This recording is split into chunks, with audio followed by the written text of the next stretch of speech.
प्रिय भक्तगण, आज हम आपको एक कथा का श्रवण करा रहे हैं जो सुनने मात्र से आपके जीवन में सुख, संपत्ति और धन की वर्षा होगी। तो चलिए कथा को प्रारंभ करते हैं। भगवान शिव माता पार्वती से कहते हैं, समय कैसा भी हो, इंसान अपना भाग्य बदल सकता है। तब माता पार्वती कहती है, देवों के देव महादेव, इंसान अपना भाग्य कैसे बदल सकता है? फिर भगवान शिव कहते हैं, हे देवी, आज मैं पृथ्वीलोक पर जा रहा हूं, अपने भक्त को भाग्य बदलने का नियम बताने के लिए एक सन्यासी का रूप धारण करके। इसलिए हे देवी, कृपया आप इसे देखें और सुनें। अगर आप ये कहानी सुन रहे हैं तो पूरा सुन लें। इस कथा को आधा अधूरा छोड़कर जाने की गलती मत करिएगा, क्योंकि इस पवित्र कथा को पूरा सुनने से मनचाहा फल की प्राप्ति होगी। इसलिए इस कथा को पूरा सुनें। आप शिव भक्त हैं तो भोलेनाथ का अनादर न करें। एक समय की बात है, मेरा एक युवक भक्त एक नगरी में रहा करता था। वह युवक अत्यंत दुखी रहता था और बहुत निराश था। उसे यह समझ नहीं आ रहा था कि आखिर इस दुनिया में हर व्यक्ति अपने मतलब के लिए क्यों जीता है। उस युवक को हर जगह हर कोई केवल स्वार्थ की ही नजर आता था। वह युवक हमेशा यही सोचा करता था कि उसे कोई प्यार नहीं करता, उसकी कोई परवाह नहीं करता। सब उससे मतलब के लिए अपने संबंध रखता है। मतलब खत्म हो जाते ही सब उससे दूर हो जाता है। प्रत्येक इंसान के जीवन में भी कुछ ऐसा ही होता है, इसलिए हमेशा किसी न किसी का साथ ढूंढते ही रहता है। और जब इंसान को किसी का साथ नहीं मिल पाता तो वह इंसान अपने आप को अकेला महसूस करता है और अपने आप को कमजोर महसूस करता है। उस इंसान को लगता है कि इस संसार में उसके जैसे कोई है ही नहीं। उसे कोई प्यार नहीं करता, उसकी कोई परवाह नहीं करता। लेकिन वह इंसान यह भूल जाता है कि अंत में तो हर किसी को अकेले ही जाना पड़ता है। इसकी तरह वह युवक अपने इस अकेलेपन से बहुत परेशान हो चुका था और एक दिन उसने अपना घर छोड़ देता है और एक अनजान रास्ते पर निकल पड़ता है। उसके मन में कितने सारे विचार चल रहे थे। उन विचारों में मग्न होकर वह उस रास्ते पर आगे की ओर बढ़ता ही जा रहा था। तभी उसे रास्ते में एक आश्रम दिखाई पड़ा। फिर भगवान शिव कहते हैं कि मैं सन्यासी के रूप में वहां था। वह युवक उस आश्रम की ओर आगे बढ़ा। तभी उसने देखा कि एक सन्यासी अपने शिष्यों को साधना करना सिखा रहे थे और उन्हीं शिष्यों में से एक शिष्य ने अपने गुरुवर से कहता है, हे गुरुवर, आखिर यह साधना क्या है और इस साधना को करने से हमें क्या लाभ मिलेगा? फिर भगवान शिव सन्यासी के रूप में अपने उस शिष्य के इस सवाल का जवाब देते हुए कहते हैं, पुत्र, साधना ही सच है और साधना हमें अकेला कर देता है। हम जितने ज्यादा अकेले होते जाते हैं उतना ही हम साधना में उतरते चले जाते हैं और यही अकेलापन तुम्हें सत्य के मार्ग पर ले जाता है और तुम्हें सत्य की प्राप्ति करवाता है। वह युवक आश्रम के बाहर खड़े होकर यह सब कुछ देख और सुन रहा था। जैसे ही उसने उन गुरुवर के मुख से यह सारी बातें सुनी, तब वह युवक द्वारा दौरा उन गुरुवर के पास आया और कहने लगा, गुरुवर, यदि साधना में अकेला कर देता है तो इसका मतलब यह हुआ कि मैं इन सब चीजों में श्रेष्ठ हूं। आप तो साधना का सहारा लेकर अकेले होते हैं, लेकिन मैं तो ऐसे ही अकेला हूं। मेरा ऐसा कोई नहीं है जिसे मैं अपना कहर संकूं, जो मेरी परवाह करता हो, जो मेरा ख्याल रखता हो।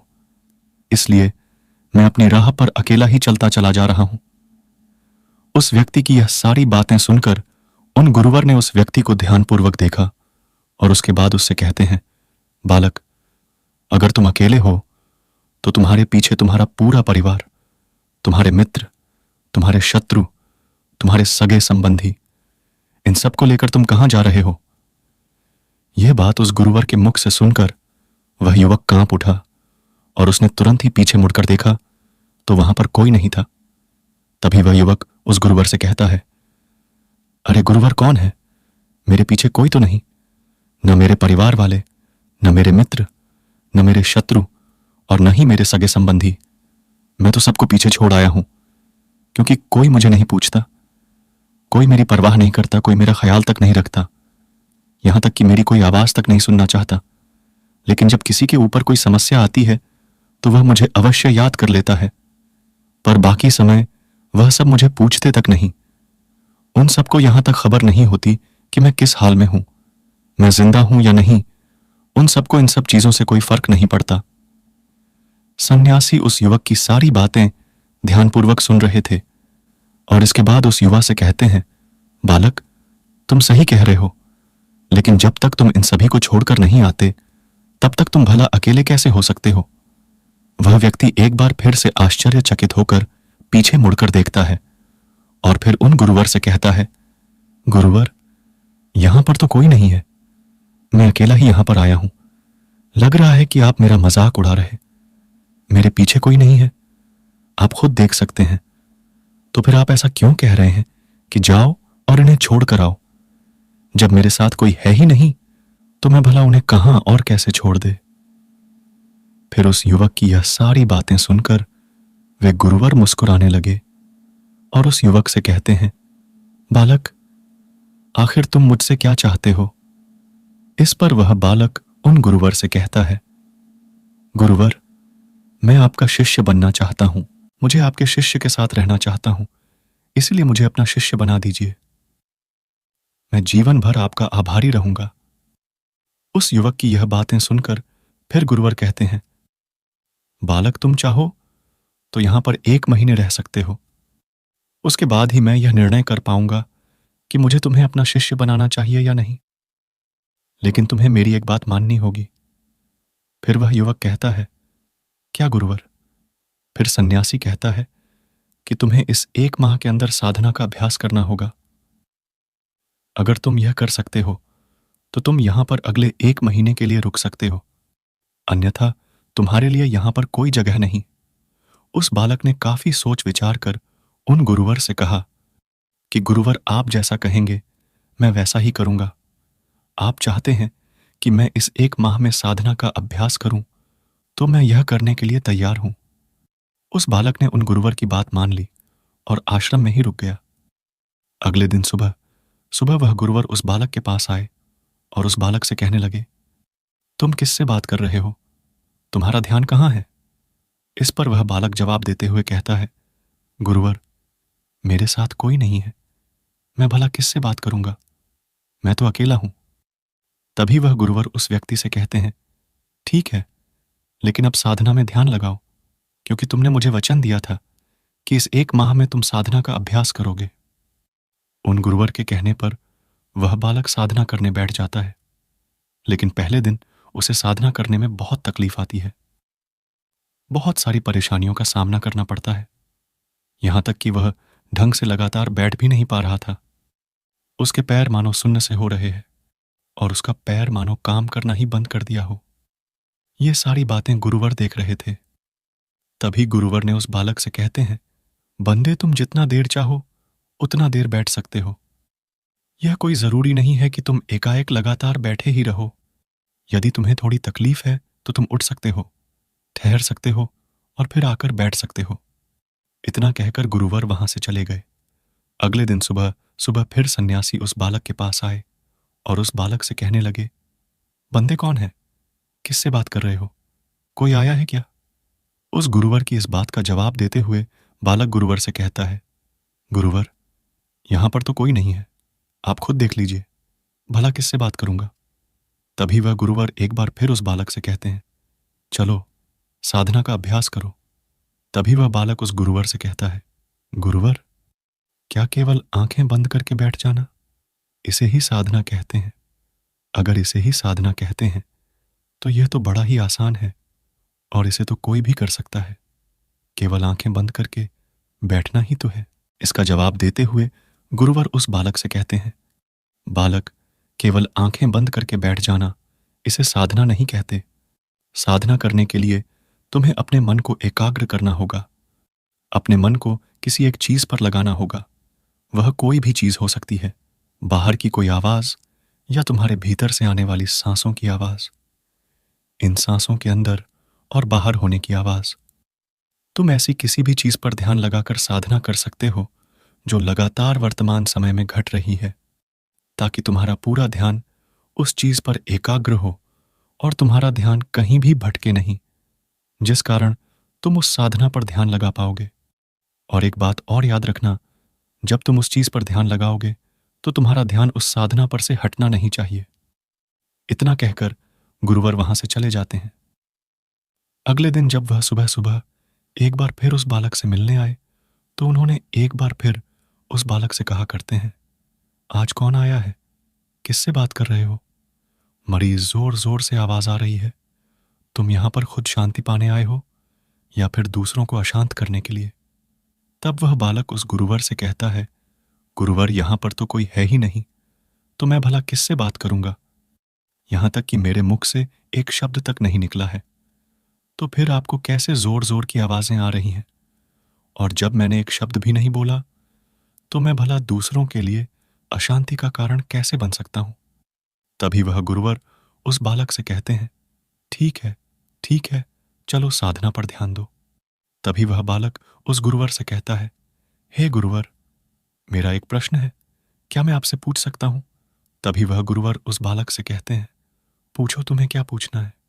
तभी वह बालक उस गुरुवर से कहता है, हे गुरुवर, आप कहते हैं किसी एक चीज पर ध्यान लगाओ जो वर्तमान समय में घट रही हो, उस पर अपना पूरा ध्यान लगा दो।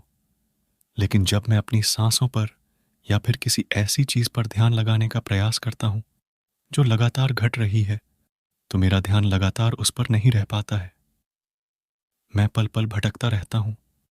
कभी मुझे कुछ याद आने लगता है तो कभी मुझे कुछ और चीजें याद आने लगता है। वह पुरानी चीजें, वह पुरानी बातें मेरा पीछा नहीं छोड़ती हैं। आपके यहां से चले जाने के बाद मैंने साधना करने के लिए बहुत प्रयास किया, लेकिन वह पुरानी यादें बार बार मुझे याद आ रही थी, जिस कारण मैं एक चीज पर ध्यान लगा ही नहीं सका। तो अब मुझे क्या करना चाहिए? उस बालक से यह सारी बातें सुनकर गुरुवर मुस्कुराने लगे और वहां से चले गए। उस गुरुवर की हंसने की वजह उस बालक को समझ नहीं आई। अगले दिन सुबह सुबह एक बार फिर वह गुरुवर उस बालक के पास पहुंचे और कहते हैं, बालक तुम क्या कर रहे हो? इतना आलस, चारों ओर आलस ही आलस फैला हुआ है। अपने पास से आलस को भगाओ, अन्यथा यह तुम पर हावी हो जाएगा और फिर तुम हमेशा इसके अधीन बनकर रहोगे। तभी वह बालक उस गुरुवर से कहता है, गुरुवर, आप तो रोज एक ही बात कहते हैं कि यहां पर कोई है, लेकिन मुझे तो कोई नजर आता ही नहीं। आप ही बताइए, यहां पर कौन है? ध्यान लगाने का प्रयास करता हूं, जो लगातार घट रही है, तो मेरा ध्यान लगातार उस पर नहीं रह पाता है। मैं पल पल भटकता रहता हूं। कभी मुझे कुछ याद आने लगता है तो कभी मुझे कुछ और चीजें याद आने लगता है। वह पुरानी चीजें, वह पुरानी बातें मेरा पीछा नहीं छोड़ती हैं। आपके यहां से चले जाने के बाद मैंने साधना करने के लिए बहुत प्रयास किया, लेकिन वह पुरानी यादें बार बार मुझे याद आ रही थी, जिस कारण मैं एक चीज पर ध्यान लगा ही नहीं सका। अब मुझे क्या करना चाहिए? उस बालक से यह सारी बातें सुनकर गुरुवर मुस्कुराने लगे और वहां से चले गए। उस गुरुवर की हंसने की वजह उस बालक को समझ नहीं आई। अगले दिन सुबह सुबह एक बार फिर वह गुरुवर उस बालक के पास पहुंचे और कहते हैं, बालक तुम क्या कर रहे हो? इतना आलस, चारों ओर आलस ही आलस फैला हुआ है। अपने पास से आलस को भगाओ, अन्यथा यह तुम पर हावी हो जाएगा और फिर तुम हमेशा इसके अधीन बनकर रहोगे। तभी वह बालक उस गुरुवर से कहता है, गुरुवर, आप तो रोज एक ही बात कहते हैं कि यहां पर कोई है, लेकिन मुझे तो कोई नजर आता ही नहीं। आप ही बताइए, यहां पर कौन है? इतने सारे लोग तुम्हें ध्यान नहीं करने देंगे। तुमने इतने सारे लोगों को क्यों बुलाया है? इन्हें यहां से जल्दी भेजो। मुझे यह बिल्कुल नहीं पसंद। तुम तो यहां पर अकेले आए थे। जैसा कि तुमने कहा, तो फिर इतने सारे लोगों को तुमने आज क्यों बुला रखा है? उन्हें अभी अभी वापस छोड़कर आ। तभी वह बालक उस गुरुवर के बारे में मन ही मन यह सोचता है कि लगता है गुरुवर पागल हो चुके हैं। वे जब भी रोज आते हैं तो हमेशा एक ही बात कहते हैं कि यहां पर कोई है, लेकिन मुझे तो कोई नजर ही नहीं आता। उसने बड़ी विनम्रता से उस गुरुवर से कहा, हे गुरुवर, शायद आपकी आंखें जो देख पा रही हैं वह मैं नहीं देख पा रहा हूं। मुझे तो यहां पर कोई नजर नहीं आता। फिर आप कैसे? यहां पर लोग ही लोग नजर आ रहे हैं। तभी वह गुरुवर उस बालक से कहते, अच्छा ठीक है, चलो अब साधना का अभ्यास करो। तभी वह बालक उस गुरुवर से कहता है, गुरुवर, मुझे ध्यान के वक्त नींद आती है। जैसा कि मैंने आपको बताया था, उस पर तो मैंने नियंत्रण पा लिया। लेकिन अब जब भी मैं साधना करने बैठता हूं, किसी एक चीज पर अपना ध्यान केंद्रित करता हूं, तो मेरे मन में विचारों का सैलाब उठता है, मानो विचारों की बाढ़ सी आ जाती है। इतने विचार तो आंख खोलकर भी मैंने कभी नहीं देखे होंगे, जितने की आंखें बंद करने के बाद मुझे नजर आते हैं। और इन विचारों कुछ ऐसे विचार भी मेरे मन में आते हैं जिनके बारे में आज तक मैंने सोचा तक नहीं। मुझे उनके बारे में कुछ भी नहीं पता। ये सब क्यों हो रहा है गुरुदेव? फिर गुरुवर ने उस बालक की यह बात सुनकर उस बालक से कहते हैं, अच्छा ऐसा हो रहा है। इतना कहकर वह गुरुवर वापस चले गए। अगले दिन सुबह सुबह वह गुरुवर एक डंडा लेकर उस बालक के पास पहुंचे और एक डंडा धरते हुए उस युवा से कहते हैं, मैंने तुम्हें पहले ही कहा था कि इतने सारे लोग मुझे पसंद नहीं, तुम्हें उन्हें छोड़कर आना होगा। आखिर तुम रोज रोज इन्हें क्यों ले आते हो? इतनी भीड़ इकट्ठा करके तुम्हें क्या लाभ मिलता है? आज के बाद यह यहां पर नहीं आनी चाहिए, इस बात का ख्याल रखना। यदि आज के बाद यहां पर कोई भी नजर आया और तुम्हारी बकबक मुझे सुनाई पड़ी, तो मैं तुरंत ही तुम्हें इस आश्रम से निकाल दूंगा। तब बालक बड़ी विनम्रता से उस गुरुवर से कहता है, गुरुवर, मुझे तो यह समझ नहीं आ रहा है कि मुझे कोई नजर क्यों नहीं आता, लेकिन आप रोज एक ही बात कहते हैं कि यहां पर मैंने भीड़ इकट्ठी कर रखी है, जिन लोगों को भी मैंने लाया है उन्हें मुझे छोड़कर आना होगा। लेकिन मैं आपसे हर रोज एक ही बात कहता हूं कि मुझे कोई नहीं नजर आता ही नहीं, मुझे कोई यहां पर दिखाई नहीं पड़ता है, और न ही मैं अपने मुख से एक शब्द भी निकालता हूं। लेकिन फिर भी आप कहते हैं कि आपको जोरों की आवाज सुनाई पड़ रही है। तभी वह गुरुवर उस बालक की इस बात का जवाब देते हुए कहते हैं, क्या तुम्हारे मित्र, तुम्हारे परिवार वाले, तुम्हारे सगे संबंधी, तुम्हारे शत्रु, तुम्हारे इच्छाएं, तुम्हारी वासनाएं, सब क्या तुमसे मिलने नहीं आते? वह बालक उस गुरुवर से कहता है, नहीं गुरुदेव, मुझसे कोई मिलने नहीं आता। मैं तो यहां पर अकेला ही आया था और अभी भी मैं अकेला ही हूं, मेरा यहां कोई नहीं है। तभी वह गुरुवर क्रोधित होकर उस डंडे से उस बालक पर एक और प्रहार करते हैं और कहते हैं, अभी बैठो, अभी साधना कर, और यदि तुम्हारे ध्यान में कोई भी आता है तो मुझे बताओ। फिर बालक उस गुरुवर की बात मान लेता है और तुरंत ही साधना करने बैठ जाता है। कुछ देर तक तो वह काफी शांत रहता है, लेकिन कुछ देर बाद ही वह पुनः गुरुवर से कहता है, गुरुदेव, मेरा भाई मुझसे मिलने आया है, साथ में मेरे पिताजी भी हैं। दोनों बहुत दुखी हैं क्योंकि मैं उन्हें छोड़ डांट कर वहां से चला आया हूं। मेरे भाई की तबीयत भी कुछ ठीक नहीं लग रही, वह मुझे बुला रहा है। मेरे बड़ाढ़े भाई की पत्नी अर्थात मेरी भाभी मेरे बेडढ़ी भाई के साथ अच्छा व्यवहार नहीं कर रही, और तो और मेरी प्रेमिका भी आई हुई है, तो मुझसे पूछ रही है कि क्या तुम मुझसे शादी करोगे या फिर मैं किसी और से शादी कर लूं।